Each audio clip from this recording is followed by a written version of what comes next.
Hello, welcome to Board Deck and Dice. Today we're looking at Letter Tycoon from Breaking Games. Letter Tycoon is a word building game that came out at a similar time to paperback, but is quite different to paperback apart from the fact that the cards have letters on and you're using them to make words. Let's have a look how it plays. So here are the components for Letter Tycoon. We also have a lovely first player marker, which is a blimp. I'll just draw your attention to this card. This tells you what you score for words of what length. For 3 letters you get $1, no stocks, all the way down to 7 letters, $6 and 1 stock. And for every letter over 7, which realistically speaking can only possibly be 11, I think, by using special powers, you get 1 extra stock per letter, but no extra money. On the back of this is also how many letters are in the game of each letter, which is really helpful too. So that's quite a good card to have.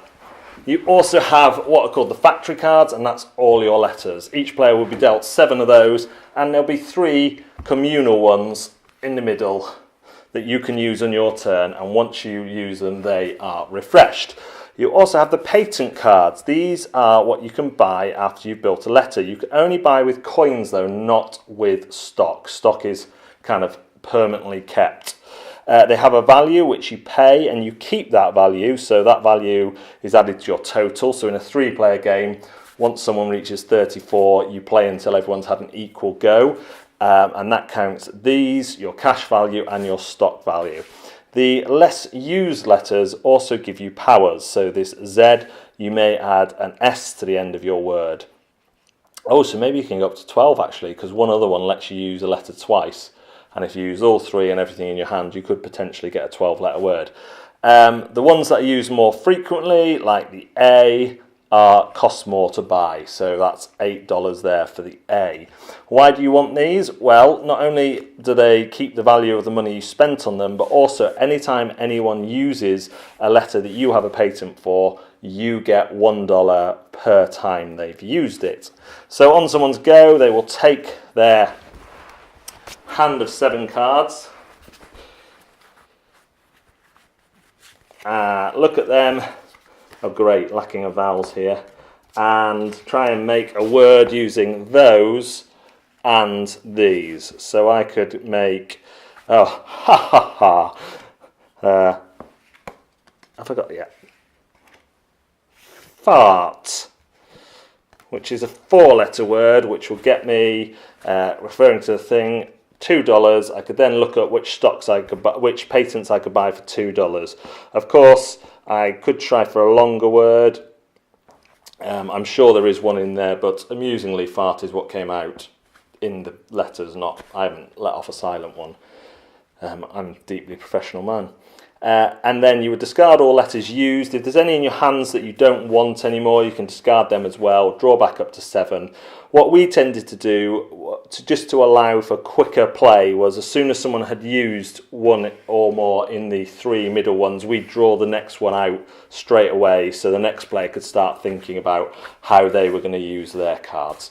Play continues until someone hits the target, which is different for different player counts. Goes down for the higher player counts. And the player with the most value in stocks, patents and dollars wins the game. That is Letter Tycoon. So Letter Tycoon I really like. I love the idea of the patents where you are choosing between ones which are unlikely to be used in words but give you really cool powers, or ones that are likely to be used in words and earn you that money, pushing you towards that victory. I like the fact that there's 3 different types of money. 2 are unspendable, the patents and the stock, and the coins are the ones that you can spend. When you do have patents, your money comes from the bank.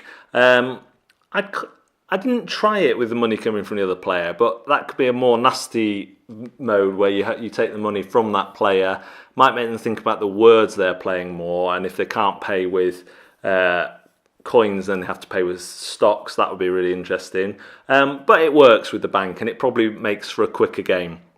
The biggest downside to Letter Tycoon is the downtime, because it is a word game. Anyone who plays Scrabble knows you can sit there for ages scratching your head, so you might want to apply a time limit to building your words. There are good enough rewards for shorter words. They can build up your money, and sometimes there's advantages to playing shorter words as well, getting some of those less used letters patents that give you special powers. They're often only $2 or $3, so they're not, you don't require a big word to save up for those patents. What we did was, as soon as someone had spelt their word, if they'd used any from the common pool, we refreshed that as per the rules and let the next player look while this player sorted out what patents they were buying and refreshing their hand and things like that. There's still going to be downtime, but I think the limits for each player count are good, and the game feels fast, and everybody who has played it has really enjoyed it. It's not as deep as paperback in some ways, but I think that's a good thing. This is one that... so my mum's a Scrabble fiend. She destroys people on word games. Yes, I did just subtly hide a burp. But... so I got her paperback. She played paperback. She really liked it. But paperback is one that's hard for her to set up by herself and play with someone else, because there's quite an involved setup. Letter Tycoon is the complete opposite. You just set it up and you go, and you're building words, and it makes sense, and the rules are really easy. So for me, this is a next step for someone who loves Scrabble but hasn't done board games. This is the next step. Paperback is one step further. I love paperback, I love this, they've both got their place. So, intimidation factor, really low, simple concepts, you're spelling words to buy patents of the letters, to earn money, to win the game. The powers are all balanced, they're all really powerful, but they're all balanced in that way, so that's great too. The rulebook is great, perfectly clear, if anything a little bit long, but that's something in rule books. Fun, lots of fun to be had, seeing what words people spell. You're going to have to agree with your group how strict you enforce words. I tend to be quite lax on this because it's more about the fun. And the person who gets the target isn't necessarily the one who's going to win, depending on how many turns people have left. Would I add Letter Tycoon to my collection? Without hesitation. Letter Tycoon's a great game. It's a game that I can use with a variety of people, and I think it's well worthy of inclusion in my collection. That is Letter Tycoon. Thanks very much for watching. We'll see you next time on Board, Deck and Dice.